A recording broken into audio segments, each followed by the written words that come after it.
Hello! Hi, how are you? I'm doing well, thank you for asking. How are you doing today?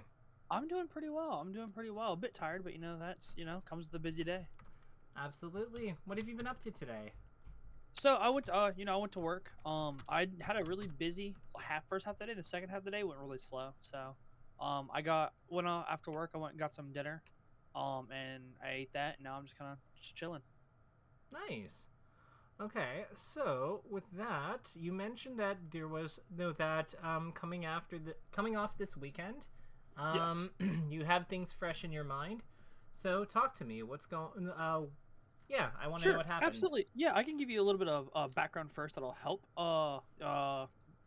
Help I guess the understanding of the process. Sure. So for the card game I play is Cardfight Vanguard. We have two seasons. We have a Spring Fest and a Fall Fest.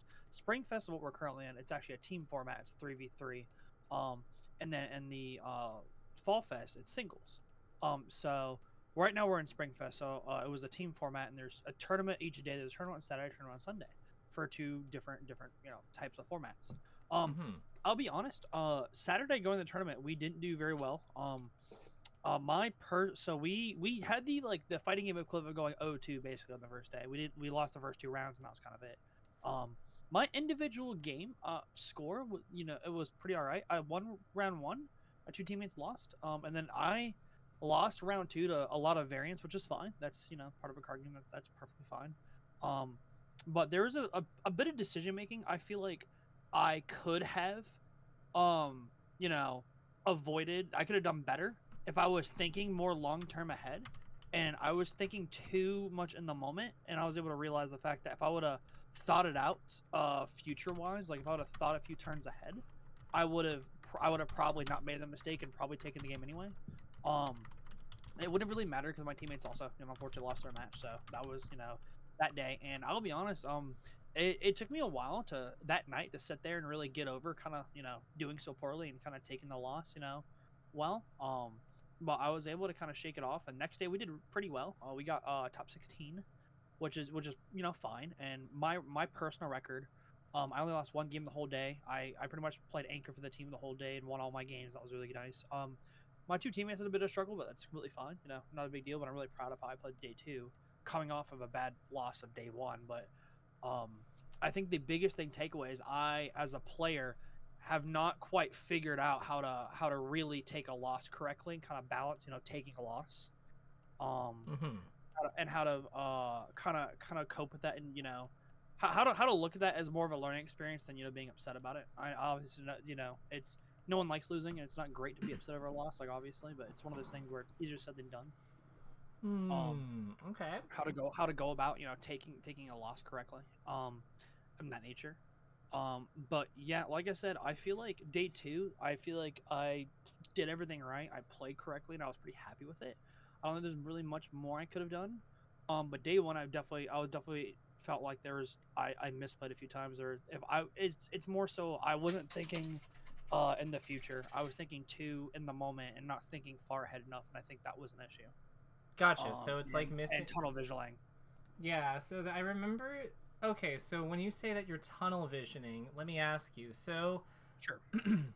is it that you're like looking for a specific opening, or is it that you're not thinking about what the opening leads to, or are you looking for So like what is I it think like? you're right the first time. I'm looking for a specific opening. I'm tunnel visioning on, hey, I need to set this up specifically, but I'm not looking at the overall game state of, hey, even if the game state keeps going on as it is, I'm ahead and I have an advantage, and I could just hold my advantage instead of trying to push, lose my advantage to push a certain game state I'm looking for. It's more so instead of taking my advantage I had and holding my good positioning, I kind of risked my good positioning to go into a disadvantageous position if I didn't pull it off. I put a lot on the line to kind of risk going for the win, and when I missed it, I had lost my advantage because of Gotcha. that. Okay, cool. And you played Smash Brothers, so this would be like basically if a Marth has somebody in juggle state or whatever. Correct. Yep. And then they just like rip F Smash when they, it's jumpless Peach or something. Like Correct. And they whiff it, and then they feel dumb, and they get edge guard. They get put off stage. They get edge guarded. Absolutely. Yeah. Reversal. Back on that, I mean, I played Melee. I've been Melee for about 10 years, so I mean, I'm really good at relating this stuff to Melee. Yeah. Okay. One of my teammates actually also played Melee and Project M for a lot of years too. So we're always relating our card game friends to like our things in Melee terms. We always speak in Melee terms. We're talking about like metagame and card game and stuff like that. So it's really easy for me to like relate it to that. I think the biggest way I would really put it, if you ever think about like a situation between like a slow match like Peach or Jigglypuff or like Ice Climber's Puff, and one person has the lead and they don't really need to do anything about having the lead. They just need to, continue controlling the space as they usually would. But it's like if Puff tries to go in when they're at 40% and try to hit a rest just to try to end it, and they miss and they lose that percent lead, and it just slips further and further away because they went in and tried to greed. Gotcha. That's like a good way I would describe it. Honestly, like this reminds me a lot because I played Hearthstone to like Legend a few times, and it reminds me a lot about the dynamic in like aggro matchups where you'll have like where you have the option to control the board in like kind of a slower paced match.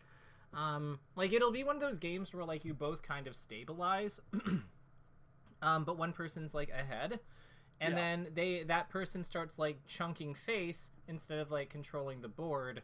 And then as a result, the opponent is able to like kind of they wind up dictating the trades and turning the corner. Yeah, absolutely. That's exactly how it felt. I mean, I was really up, and they're pretty far down. Like I said, I took a huge risk to kind of go for something I thought would steal it out, and it ended up not. And because of that, they were able to build up all their advantage. And then if I had any of the advantage I had before, I didn't lose that game. But because I had wasted all the advantage that I had, I was left with nothing, and it felt. I'll be honest, it felt kind of bad. There's a lot of variance that happened there, but that's not a big deal. I'm not really worried about that. I'm fine with that. It's for reference. I played Ice Climbers for like 5 to 8 years, something of that nature, a long time. Okay, yeah. So I'm very used to. resource. Yeah. I'm very used to. There's a little bit of variance that's gonna happen. That's okay. That's the game I chose to play. You know what I'm saying? Yeah. I was never one to get mad at Nana of doing anything because that's the character I chose to play. You kind of ride or die with that whole CPU RNG type factor. So, I've never blamed a loss on like Nana or anything like that. I don't ever blame my losses on any kind of variance because that's one of those things. I signed up for that. That's fine. That's not an issue. But I always look at my play and things I had full control over. If I lose something I have full control over, that's when it starts to hit kind of hard. And it's like, well, it feels obviously it feels bad, but that's where the reflection comes in. But it's hard to have to do that poorly in an event and have to shake it off to perform the next day all over again. And that was what I was really struggling with on Saturday. I'll be honest, it was shaking off how horrid we did to go into the next day and do better. So something I noticed is that you keep referencing how we did. And I know that it is a teams format, but I'm curious. Remind me, what was the play order for the first day? Sure. So the play order on the first day, it is 3v3. So each player will play a best of one, and whatever it's three people on each team, and you sit in A seat, B seat, C seat. Y'all play a best of one, and whoever wins the 2 out of 3 of the team, wins. Whatever 2 players win, move on. So it happens simultaneously. Correct. Okay. Happens simultaneously. So you don't have information that like your teammates lost their games or anything like that. So we do. So I do. I'm able to see when they lose them because we're all sitting next to each other, so I can look over and see how their game's progressing and when they lose and when they win. Were you doing that? Yeah, absolutely. It's one of those things where, like I said, day one, I was able to look over, and I was in A seat. I was able to see round one. My C seat had lost their game, and then once I saw they lost their game, I was kind of in the situation where I'd already kind of gone in and tried to take the game, and I was on disadvantage. Then when I ended up losing the game, and so round one, I won my game, and then I was down to our B seat, and he lost his game, and that's fine. And then that was round 2 when I went in. I was the first one to finish when I lost the game because I kind of went in when I shouldn't have. I was walking over my other 2 teammates, and my C seat lost his game. That was it. It was over. I'm wondering if there's like if that weighs on your decision making. It's very possible, and I'll be completely honest with you. There was a situation in day 2 where I think you're actually right. I thought about it very clearly. I was going into like a kind of a 50-50 situation, and a lot of times as a player, I'll tend to kind of take the risk, the high risk high reward, or I'd say more of like a medium risk high reward type situation. But one of my teammates had already lost. So I knew like if I lost, it was completely over. Like there was no cushion. So it's like I had to go with the more consistent decision that wouldn't get me punished whether I got it right or wrong, but I didn't have as much of a payoff. So you're probably right. That probably does weigh into my decision making a little bit when it's in a team format. I'm playing for others, not just myself. Yeah, because I'm thinking that like one of the things that you pointed out to me, like when you were describing what's going on, is that, like I'm thinking about when you're like playing against like the top player in Asia, right? And sure, yep. You're like usually beating him when you're doing those practice rounds. And when you're paired up in bracket, you said you beat a lot of top players. So I'm almost wondering if you're a better singles player, generally speaking, than you might be a teams player.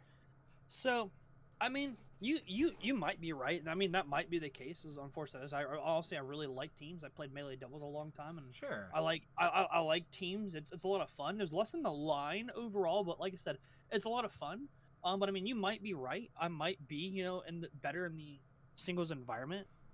Because of that, I can kind of make my own decisions, and I'm not risking it for anybody else but myself. Well, I just think that like part of it might be the fact that you are invested in teams because you like it. So I'm not saying that like we have to just I want to be clear, I'm not suggesting that like just because maybe you're a little stronger in singles we like scrap teams or anything like that. Absolutely sure. not. But I'm thinking that like sometimes when we're really invested in something, that can kind of cloud our judgment in a way because we care about it so much. Whereas in singles, ironically, you might actually be looking at things, especially because I'm thinking about like when you're practicing against the number 1 person in Asia, you probably don't have your teammates with you, do you? Correct. No. It's just you and him, or them. I don't know who it is, but yeah. But like you're playing in a one-on-one format, and let me ask you, openly, do you think your quality of play is generally higher in that setting compared to when you're in teams? I'll be honest. I mean, I don't really have an opinion on it. I don't think I would say yes because I mean I'll be honest. Day 2, I think when we played in teams, day 2, I think I played out of my mind. I mean I was really on top of every game. I felt like I made every decision correctly. I don't feel like I misplayed at all. I mean it was one of those things where I really genuinely felt like every time I sat in front of someone, mid game I was able to tell like I have this. Like there's just no way I lose this. So I feel like my quality of play day 2 is really good, but I think it took me getting my ass beat day 1 to really be able to play the ability at that point. I think day 1 had a lot to do with it. Gotcha. So what do you think changed between day 1 and day 2 then? I think during day 1 I was able to kind of process and look at that one decision I took that changed the course of that match. And just realize that I just can't be doing that, especially on a team league where it's like I'm playing for not much myself or my teammates. I have to really take every situation as it's like my last. I have to think everything out as if I can't throw this. I 100% have to I have to sit here. I can't play not to lose. I have to play to win here, and I have to play that the whole day. Gotcha. So it's really okay, cool. So maybe it's not so much teams, but it's the ability. That could also be the distinction, because when you're playing against the number 1 person in Asia, those are sessions, so like they're kind of set up in advance. But they're set up in advance in the context that they're practice, aren't they? Correct. Yeah. So maybe that's maybe this is a priming issue. Like maybe we need to find a way to access the idea that there's always something to be useful to be taken away, especially from losses. and just kind of like slip between those mentalities like more effectively, so then you can kind of like, because I think that like whenever the most frustrating losses are the ones where we like know that we did something that we're not supposed to do and we did it anyway, because with those losses we just like we didn't learn anything. All we learned is that like when exposed to, like, it feels like there's a trap like where we think that we didn't learn anything, but I think that we can still dig into those losses better, and find deeper meaning in them, as long as we're willing to like as long as we're willing to confront ourselves honestly. Like, I remember that there was a set that I played where I went for a tech in place grab, grab on tech in place versus Fox, and I knew that I was slow. Like, I knew 100% that Tech in place shine, just beat it. Yeah, tech in place, like with where I'm getting here, my rhythm is off. This is not going to work, and I do it anyway. And then I got shined and up smashed, and I lost to Drug Fox or something. And I was trying to figure out why I did that, and I think the conclusion I arrived at was I allowed my brain's desire to do the quote unquote proper play, which is the RTC grab there, to get in the way of like allowing me to see the situation for what it was. And I think that like, because I think that one of the things that I'm not sure how true this is for card games, but I imagine it can't be that different. Whatever we learn in like whatever like theoretical ideas we come up with about like how a matchup or like a particular how a particular matchup is supposed to be played is never going to like capture the full depth or breadth of a live environment, just because people will do weird things. Oh, I agree. I think that translates 100% without fail. 100% I agree. Okay, cool. So what do you take from that? Like, how can you relate? Like, how do you relate to that, I guess, with this? Sure. Yeah. Absolutely. I mean, especially in a live environment, you know, there's definitely things you can do that have distinct counterplay to it. You know, there's little tiny micro situations like, oh, if they understand how this trap is set up, they can use the option to avoid that trap type thing. It's similar where if you knew you were late on the RTC grab and tech in place, if you're fighting maybe like a lower level opponent that, you know, their first option wasn't to shine, they were scared and they shielded, well, it would, you know, you'd been fine. In a live environment, you know, sure, in theory in theory, if you're off, that's not the right option to go for. But in a live environment, it's one of those things, especially when it's early on in a game, you can throw out one of those traps to kind of test your opponent to see if they're knowledgeable enough to, you know, you can matchup check them or knowledge check them, see if they're knowledgeable enough. And in a live environment, that's just one of those things where you could test against, you know, someone who understands it, and you kind of get that, okay, this doesn't ever actually work. But in a live environment, it might work more often than it doesn't. So there's definitely differences in a live environment about, you know, how a matchup should be played versus how it unfolds. Yeah, exactly. So I guess my question here is, with day one, it sounds like, you know, would you say that you were putting a lot of pressure on yourself, especially like with how the matches had gone previously, or? So day one, I felt pretty confident going into round one because I was playing against a matchup I have a lot of practice in. Mm-hmm. And so I was really confident in that first match. Rightfully so, I did really well. But when my teammate both lost, that's when we kind of went to round two, and it never feels good to lose first round of the day. You know, it never feels good because, you know, usually once you lose about two really early on like that, I mean, it's over. That's pretty much pack it up. So it's you know, it's pretty nerve wracking to lose the first round. And going into the second round, I definitely feel like I'd probably put a little bit more pressure on myself than I usually do, just because it's like, you know, we really need to lock in and take this, and like this is like, you know, I need to make everything count here. And like I said, when I made that one big misplay that really lost me that game, I really thought I was doing the right thing by going, you know, for the pressure situation to end the game. But when it ended up not into the game, and I realized I was left with absolutely nothing, I mean, it just, if I hadn't have made that wrong decision, if I would have just kept my advantage state, I would have been completely fine, you know. And I think that probably could have been put on by, you know, there's some amount of pressure put on by that. I think the biggest thing is I tunnel visioned on, oh, I can do this and it'll be fine.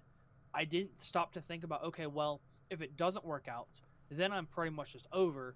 If I just hold the position I have now and just prolong this position, I'll win anyway. And I didn't stop to really think about that. But I think but what I'm saying is I think the two of them are related, because whenever we're putting pressure on ourselves, there's kind of an impulse to, like, when we put pressure on ourselves, I think that there's like an impulse at some point to relieve that pressure. Okay. So, but if you stay in the game and you continue to play out the advantage state, you're not doing that, right? Like, you're kind of subjecting yourself to more and more of that pressure to perform, because you're probably right. Yeah, it prolongs the game itself. Exactly. So I think what we need is we need a way to, like, tap into the pressure valve first, and then acknowledge what's going on, so we can see, like, acknowledge what's going on so we can kind of see with ourselves, like, see what's going on with us clearly, and then make a decision on how we're going to handle that. Okay, that's okay. That makes sense.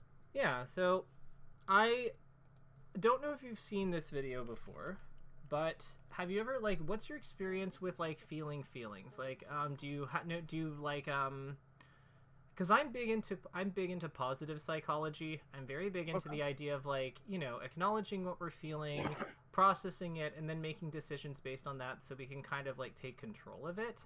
Are you familiar with any of those kinds of concepts and ideas? A little bit. I actually had a few sessions with a sports psychologist. For, you know, I had some issues about having, like, a negative mentality and not being able to really drive, you know, get up and practice. I was burnt out, and so I had a few sessions with a sports psychologist to kind of get to the root of the issue of why I'm burnt out and didn't really feel like playing. And that was pretty helpful. We went over a little bit about, kind of being honest with our feelings and figuring out, how to tap into, like, the more positive side of things, and, kind of, not look at things and not put a negative connotation on things. But I feel like it's not, probably wasn't as deep as what you're, talking about and recommending. Well, I'm not sure about that. Like, this is a TikTok at the end of the day, but let me send this your way. And sure, absolutely. Yeah. So, like, this is like, I love this channel, but, like, in particular, I think that this is one that's very useful. And let me know when you finished watching it. I'm gonna play it on mine. Yep. What feelings am I experiencing right now? Pay attention to any physical sensations. Let me see if I can click the link. No worries. If you want, I can stream it. Like, I can just... No, I got it. It took me a second. No worries. Today I'm going to teach you a skill that you should have been taught when you were a child, but probably weren't. How to feel your feeling. First, notice the feeling. Take a deep breath in to center yourself, and then turn inward and ask, what feelings am I experiencing right now? Pay attention to any physical sensations that you might be experiencing, like a tight chest or sweaty palms or jittery legs. Second, name the feeling. Studies have found that putting them into words really helps you to manage them. If you don't know if you can only describe it as good or bad, use a feelings wheel to help you narrow down on the specific emotion that you're feeling. Describe it out loud with a phrase like, I'm experiencing disappointment right now. Third, accept the feeling. Growing up, many of us were taught to hide or suppress our emotions, so your first instinct might be to push this emotion away. Suppressing our emotions can have negative consequences for both our physical and mental health, so I want you to accept it instead. Say to yourself, I accept that I'm feeling disappointed right now. Be with the feeling. Researchers have found that the physiological experience of an emotion lasts for about 90 seconds.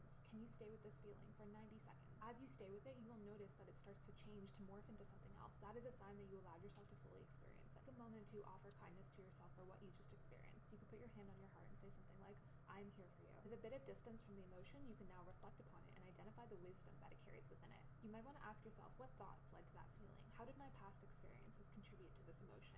What does this feeling indicate about how my needs are being met? Finally, you can decide how you want to respond, because you're a human being who experiences emotions, but you're also a human being who has the power to respond to them with wisdom. Having gone through this process, you're now in the position where you can make the best. Okay, that makes sense. That was a great video.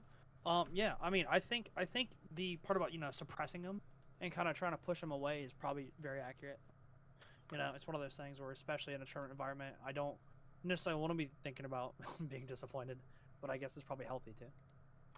I think that one of the most useful and powerful things we can do for ourselves when we've just encountered a really rough loss is to take a deep breath, feel sad, and say, I am sad and disappointed that I lost that one.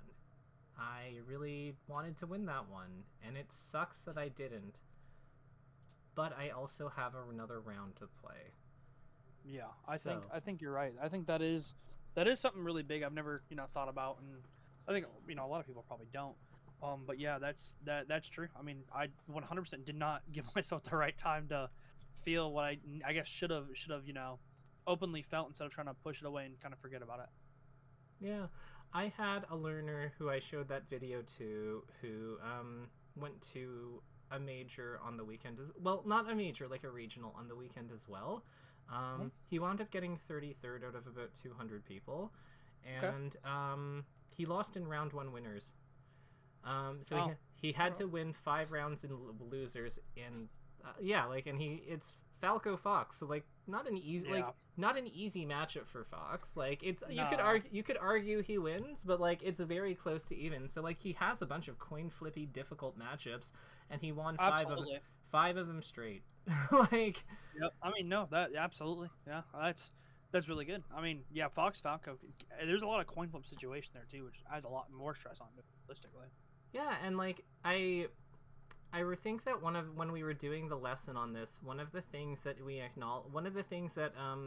kind of talked about was that he was fighting a Fox mirror when he was learning this, and he 4-stocked the other player in the first game, and then they switched to their Sheik, and they got like a lead, and he commented that he's like frustrated, he doesn't know what's going, like he doesn't know what he has to do, he feels like there's all this pressure on him.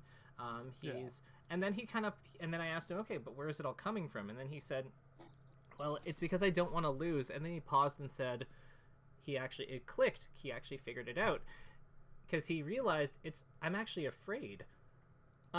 It's not that I'm angry, I'm afraid. And then once he kind of landed on that, he was able to turn the game around, and wound up actually winning that ranked set. So I kind of, yeah, it was like, there's a short, I'll send it to you, but it's a really cool moment, because I remember asking him at the end of the lesson, just like, what was the thing that, like, what made a difference for you here? And he said, like, he just said he felt empowered.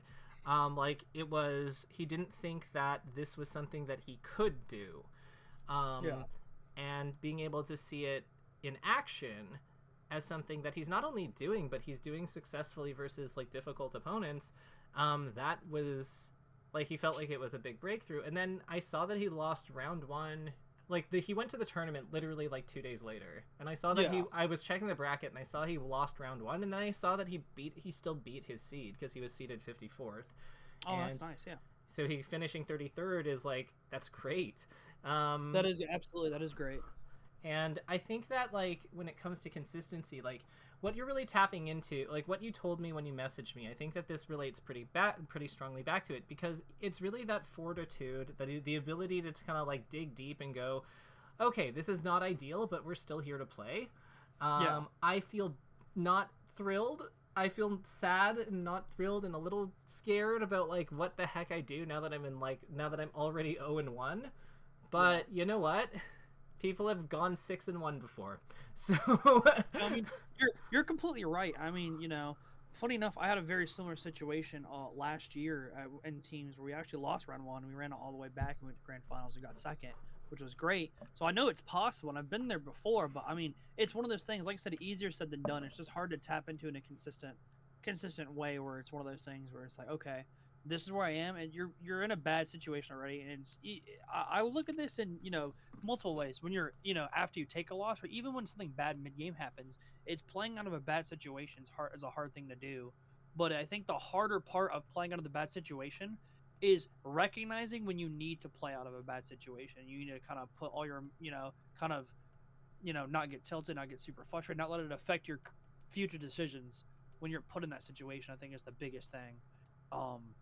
And it's just, having to not let it affect your future decisions, I think, is the biggest thing there, playing out of a bad situation, whether it's losing round 1 or, being down in a game. Absolutely. So let's break this down into a process, because I think that what you just nailed is the first step of that process, which is to recognize that this is going on. So let's talk about you. How do you know when you're in a bad situation, and how do you know that you're on tilt, that you're flustered, that your emotions are high? Like, how does that manifest? Usually I'm able to look at like the state of the game, and I'm really good at recognizing when the state of the game is not in my favor, and how not in my favor it is pretty much dependent on whether I'm really in a bad situation or not. I'm able to recognize a game and kind of look at being in a bad situation and realize that, it might have not gone my way. It might not be my fault. There could be variance. It could be my fault. I could have misplayed, whatever have you. I'm able to kind of figure out how I've gotten there. I think the biggest thing is when I get there, I think I have to, and I'm able to realize, right away if I'm tilting or not. I'll be frustrated. I'm pretty much able to realize when I'm frustrated when I'm not. The biggest thing is I think the first process of when I get in that situation realistically is I need to figure out what's my way out of the situation. Like what I need to start forming a game plan to get out of the situation.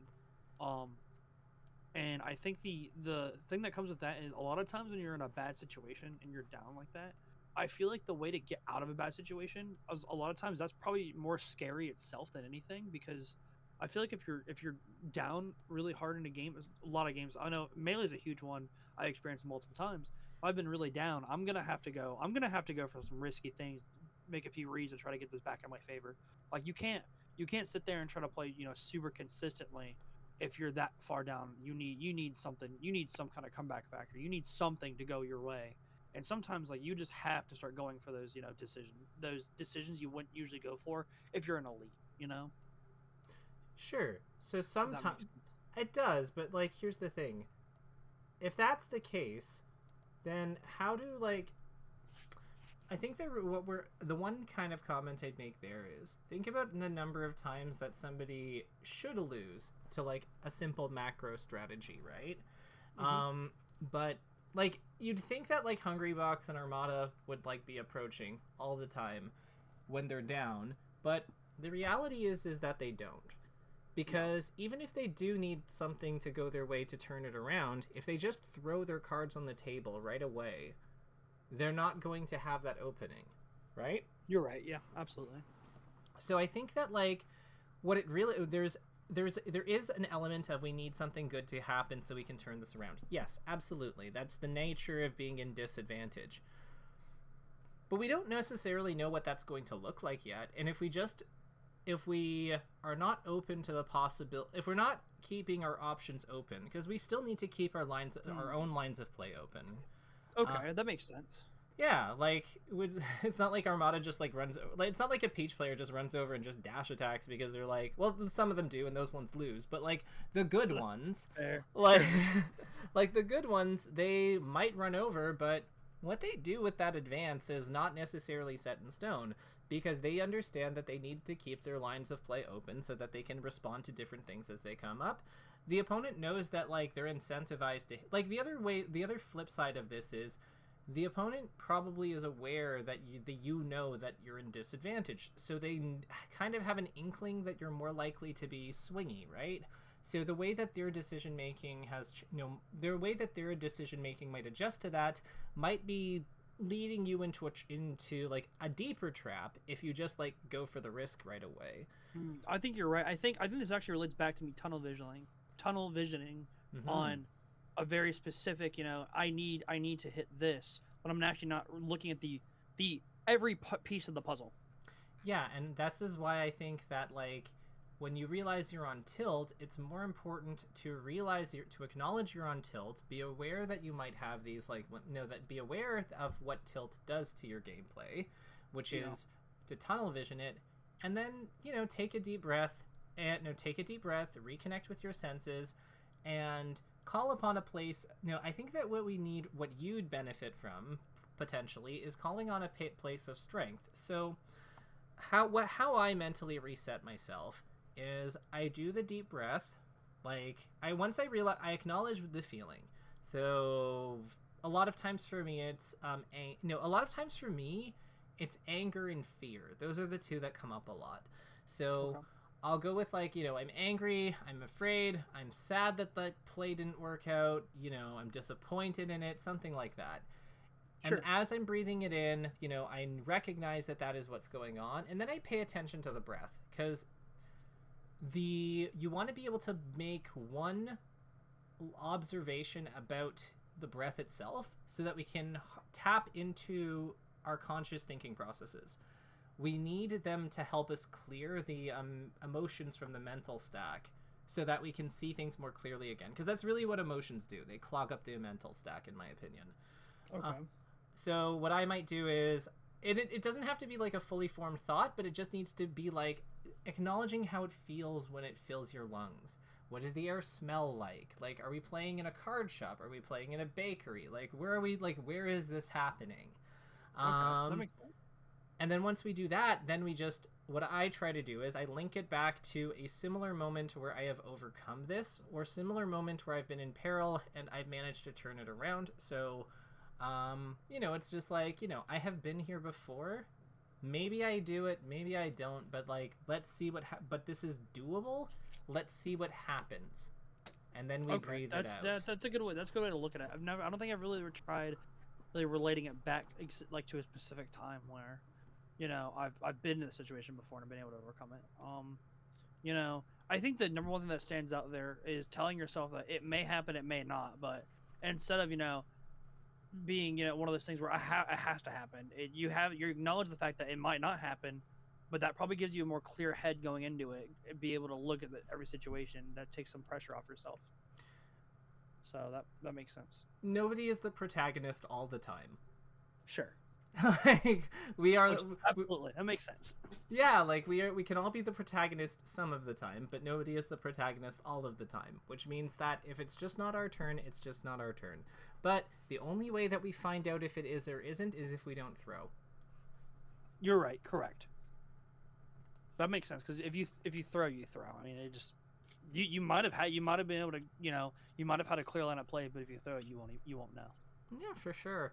So let's go back to your day one. So sure. If you were game day, like, your round, you do everything you're supposed to do. Your teammates unfortunately are not able to like pull through, so you're sitting at 0-1. How do you think it would look if you were to acknowledge the feelings, and what do you think you would draw on for a source of strength when you're trying to like when you're trying to bounce back from that going into the next round? Like, how would that, like, what I know that you mentioned that you've like gone 0-1 and then gotten all the way to grands. I think that's probably one of the better examples there of what I would probably think about. Yeah, so how would, like, so let's walk through this as an exercise. Do you think that you can get back, if you think back, do you think you can get into a similar like frame of mind as you were going into that second round on day one? And that's the question. Do you think you can put yourself here into that kind of frame of mind? Yeah, definitely. Okay, so once you're there, we're gonna take that deep breath, and as you're breathing in, before you breathe in, you're gonna tell me what the feeling you're feeling going into that second round is. Going to the second round, it's I think the biggest feeling, I'm trying to, like I said, it's one of those things where the specific feeling is probably anxiety or anxiousness. That's probably a big one. That's super common. Yeah. Sorry, by which I mean, like, you're weird and nobody's ever suffered from that before. No, I'm kidding, obviously. But no, like, obviously, anxiety is definitely one of those things. Where it's like going to the next round. I think the only thing I really can probably feel in that moment is, you know, a good bit of anxiety of, you know, because it's kind of, next round's kind of all or nothing here. I mean, this is, you know, either this starts our run, or it's over here. And that, I mean, like I said, yeah, it's a pretty anxious state to be in. And yeah, that's probably the best way of describing how I felt in that situation. Perfect. So we're going to acknowledge that we're anxious, and we're anxious about the outcome of this game. We're going to breathe in. While as we hold it in, we're going to notice something about the breath, maybe how it feels when it fills our lungs, what the air smells like, anything like that. And then as we breathe out, we're going to remind ourselves that we have been here before, that we don't know how, like, nobody knows the future, but we've been here before and it's worked out then, so who knows what's going to happen. Let's just find out. And then we breathe. Yeah, honestly, yeah. Even just doing it now, trying to replicate the feeling and, you know, taking that breath and thinking those exact thoughts, that probably would have been a lot better, probably mental state going into that second round. I mean, even just that alone probably is a huge help. I mean, I can even tell just by thinking about it, you know, I can definitely see the difference of, you know, how I went about it versus, you know, how to go about it like that. It's kind of like a feeling of, for me, it's a feeling of relief. Like there's like a tension that leaves like the front of my chest and like a little bit of my shoulders. Like that's how it always hits me. What's it like for you?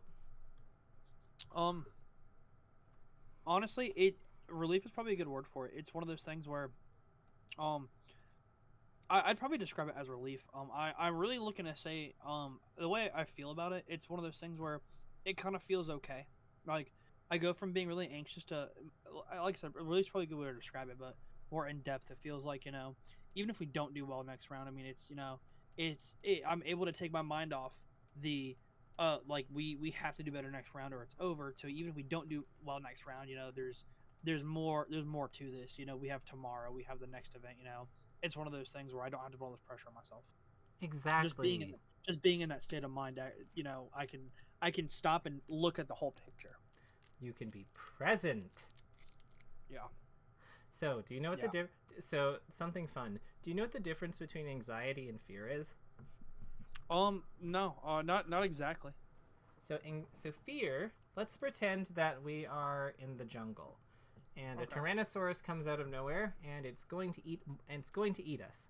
So in that moment, like there's a very real Tyrannosaurus Rex with us that is going to kill one or both of us. We are afraid from dying. That is a fear because it is a tangible reaction to a tangible threat. Okay. Anxiety is like if we were imagining ourselves being in a jungle and imagined the T-Rex was there and then had the fear response to that. Because so anxiety is a prediction about something or like it's like a hypothetical fear. Okay. So one of them is real and the other one is not. Because the version of anxiety, when anxiety comes around, and the way that you kind of can tell that anxiety is coming, that it's anxiety, is because the other person's, especially in games, I find it's because the other person's agency disappears. Because we are making a prediction about the future. But that might not necessarily conform to where we are now. That makes sense. Yeah, you're right. I mean, I 100% was thinking the hypothetical if we lose the next game and looking. It's one of those things where I shouldn't sit there and really worry or think about losing the next game. If anything, I should be thinking about what I need to do to prepare myself to win the next game. Or what you could be going up against, or like what the state of your teammates are in, because they both like lost their first round. So maybe like there's an opportunity to just kind of like touch base and go, hey, like what's going on? Like, I wasn't able to catch everything, but like, is everything all right? Like, is your head in it? Like, is there anything we need to do to like talk it out? Like, because I feel like that would be, especially in a teams format, like taking the time to just kind of connect with your comrades so that we can make sure that we're, and that everyone's going in on the right foot. That's probably a lot more useful than worrying about things that we don't even know will happen.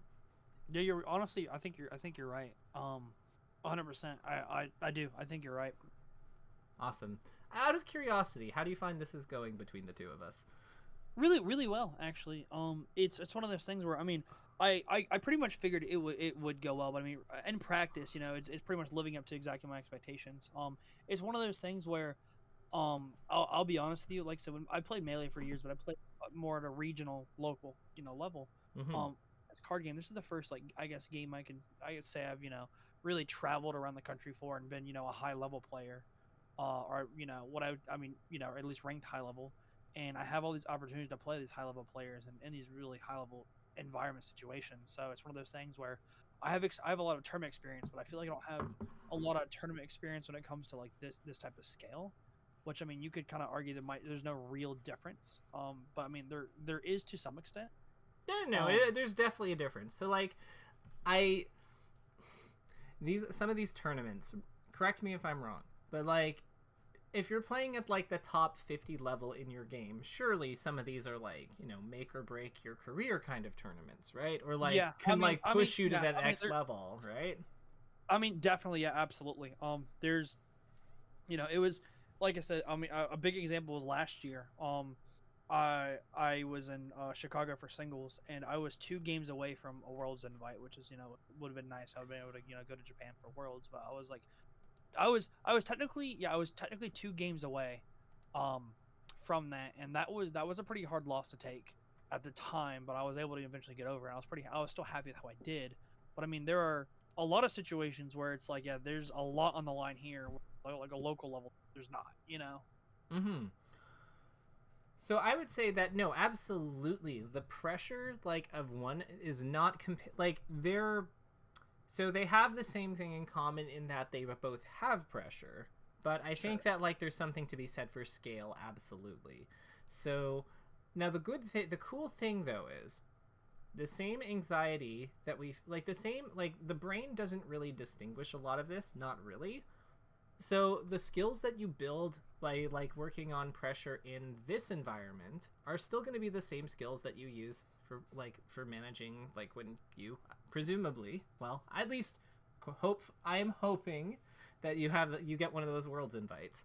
But I'm going to like the same skills that we work on at this regional level, with managing pressure and expectations and all that jazz are still going to be the same skills that you use at that higher level. It's just, you know, there will be probably more of you'll probably just need to exercise them more. It's just like it's just like a muscle, right? As the load increases, you know, your ability to handle the load increases. It's just a matter of finding that starting point and exercising regularly. Yeah, I mean that makes sense. Absolutely. I think that's a really big thing. You're right. I think, you know, not taking the time to properly express the emotion and, you know, realize the emotions even there in the first place is a big thing. And, you know, taking the step to start the process to, you know, to moving on, taking the loss and, you know, not letting it affect the rest of the day or the weekend or whatever it might be, I think is also a really big thing. During a conversation, I definitely am able to really realize where I'm visualizing on certain things, and not allowing myself to either be present in the moment or look at the bigger picture. So I think that's definitely something, you know, in a future session we might be able to sit down and kind of tackle together is not tunnel visioning, and how to kind of go about realizing when you're tunnel visioning and how to kind of snap out of it. I feel like that might be something I struggle with, you know, to a certain extent. For sure. And if you want to like set something up for that, like absolutely I'd be down for that. I think that like, you know, so I guess my big question here would be, you know, we're about 47 minutes in. Sure. How do you foresee the rest of the time being useful? Do you want to do like a recap? We don't know how, if you want to use the full hour, totally fine. Like I just want to make sure that this is working for you, that this is like digestible. Absolutely. Mm-hmm. Absolutely. You know, I think the, you know, the next, you know, 12, 15 minutes, I kind of want to talk about, going into my next event, you know, things I should be doing to kind of prepare for it based off, you know, what we've talked about today. Mm-hmm. And based on last week, because it's June 1st, so it's in like 3 weeks from now, I think, about 15-ish days, about 15 days from now, so about 2 weeks from now, is going to Chicago for the exact same type of event. You know, it's a team event, day 1, day 2, type thing. So, like I said, I think to prepare for this event, I really do feel like it's even in like practice situations when things aren't going well, I really should practice, you know, being able to, you know, take a deep breath and really, you know, have the correct time to express my emotions, you know, as they come, and then be able to move on from them and use them kind of to my strengths. Yeah. One thing I'd say is we keep using the word express, but express is an action. Really what we're doing is we're acknowledging them. So we don't even necessarily have to act on them. Like not real, like we don't have to act on them in the sense that like we don't have to express that we're disappointed, or like react to the fact that we're disappointed.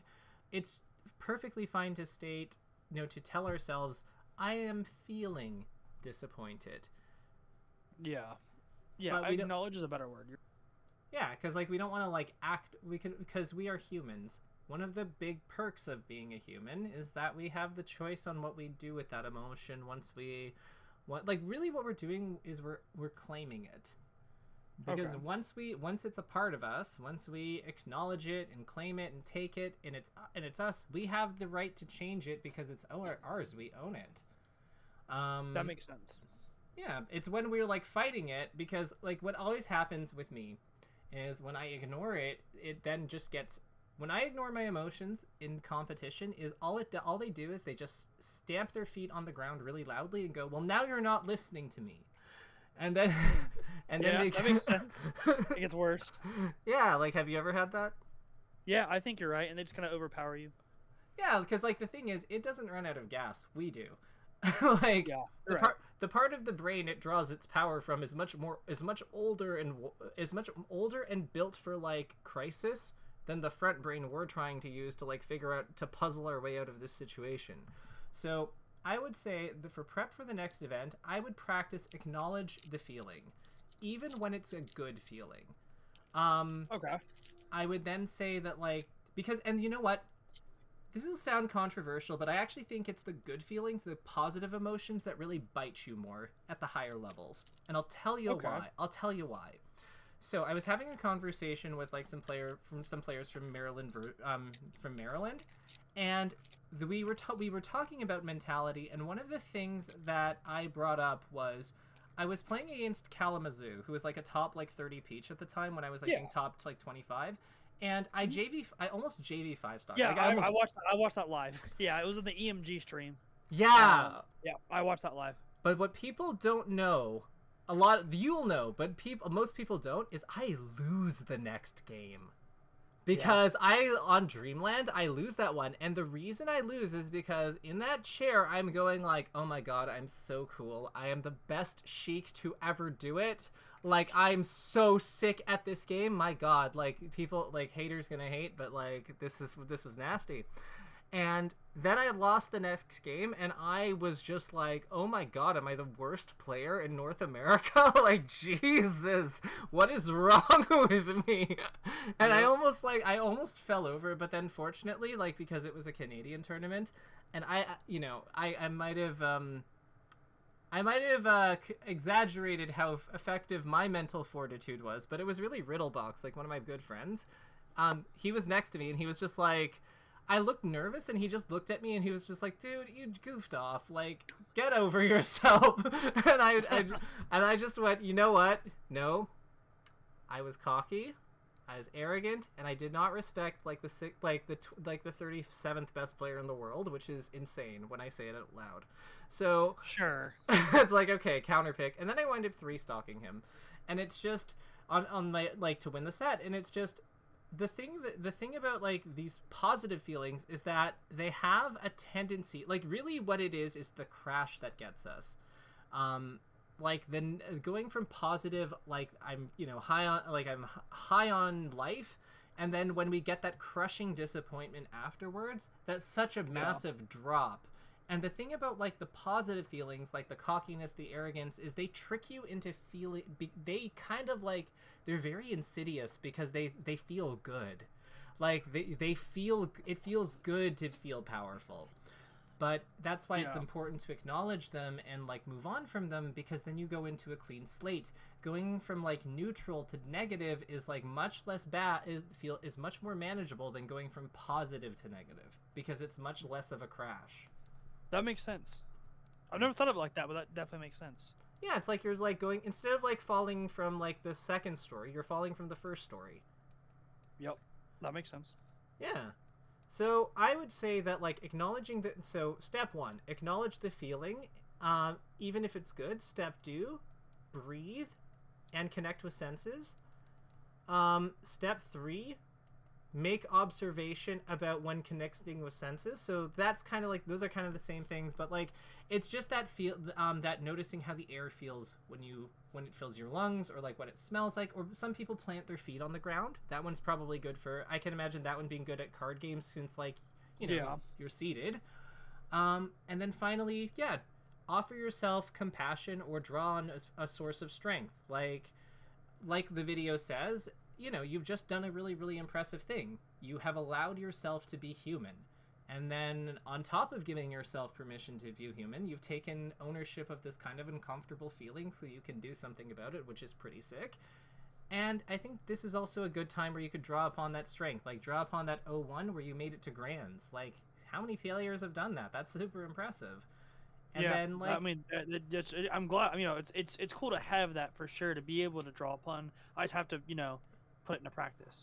Yeah, but I would say that like when you're playing your games, follow this structure when you notice the feelings coming up. One thing that you can do, if you notice that you're having trouble with the implementation, this is going to sound really silly, but set a phone alarm. Yeah. Just like during your session, like during your play session, every like 10 minutes or so, whatever's like non-intrusive so you can still focus, but like it's coming. Yeah, just have a phone alarm go off. Something soft, something that you can quickly silence that just, prompts you to do it. Yeah, remind you to, look at the emotions, acknowledge it, and figure out what's going on. Exactly. So you don't forget and it trails off. That makes sense. Yeah, because worst case scenario, assuming that like even if you develop a dependency to the timing, if you're doing it every 10 minutes in your round, is that really the end of the world? Like, I mean, no, that makes sense. You're right. Yeah, like obviously we want to do it like on our time, not on our clock, but like even if this winds up being the type of thing that has to be done in a rhythm, we can always take control. This is the wonderful thing about being a human. We can control the rhythm. Yeah, I mean, you're right. You're 100% right. Yeah. So I mean, that's honestly a lot of really good advice to take to practice going into Chicago this in 2 weeks. Honestly, I'm really excited to be to really practice that. I think it's going to help a lot as it goes into a multi-round tournament. I think that's very useful. Yeah, for sure. The last thing I would say is that, and just to kind of like recap, so first of all, this is for you. Okay. Because I don't know if you've seen my videos, but I always make lots of these graphics, and I find they're kind of nice. The other thing I would say is, just, if you notice that you're anxious between rounds, after you acknowledge the anxiety, maybe a way that you can work, like maybe find things that you can do that are more productive, like checking in with your teammates, talking about the next round, what you'll be up against. I think that those types of things can like help build team cohesion, which is definitely good. Like that's definitely like helpful, important, etc. And then finally, and like obviously clear it with them, because I don't know these people. If they're just like, nope, I just need to be in my bubble, like then respect that, obviously. Yeah. But yeah, I think that's everything. Like I think that's everything for today. I think yeah, that makes sense. I mean, no, I'm really happy with it. Amazing. Absolutely. This is great. If you have any follow-up questions about anything that we've gone over today, like specifically for this subject matter, feel free to like shoot me a message or something. Sure. I usually get back within like 24 to 48 hours. So okay, awesome. I appreciate it. No problem. Like I do this for Moki when he goes to majors, so it's all good. And yeah, if you think that you might want to set up another session before you travel out, if you're having trouble with the implementation or anything like that, yeah, just let me know and I'll be happy to squeeze you in. Totally fine. Absolutely. I really appreciate it. I'm really excited because it's one of those things where, I want to be able to, implement this and do well, and then, figure out what the next step is, and, be able to work together to figure out what the next step is. And, it's one of those things where I want, an ongoing, I guess structure of, coaching, if that makes sense. Absolutely. No, I love working like the people that I find that have gotten a lot better. Like one of my learners in Europe just recently, I think he got 4th at his last local, and I think that he's ranked like 6th, but he won the one before that, over the 1 and 2 in his region. So like I find and I've been working with him for about 2 months now. So I find that the people that I do best with are, unsurprisingly, the people who are committed to the process. So absolutely. Stick with it. Yep. Absolutely, that's what I'm looking for. So no, I appreciate it. Like I said, I think the first session went really well, and gave me a lot to think about, a lot to really practice, which is it's nice. You need tangibles. Like it's if you can't do it or measure it, like what are we doing here? But no, you're right. You're absolutely. I mean, you're right. I'm getting. You know what? I could get used to hearing you say that, but I think that like maybe we'll call it here. This was absolutely lovely, Ryuta, and I appreciate it. Same. Best of luck best of luck in Chicago, and yeah, like I said, anything that we've gone over today, it's on the table for a follow-up. So if you don't be shy, I do answer questions. Awesome. Thank you so much. I appreciate that. You're very welcome. Take care. Okay. All right. Awesome. Have a great rest of your night. Same to you. Bye-bye. All right. Bye.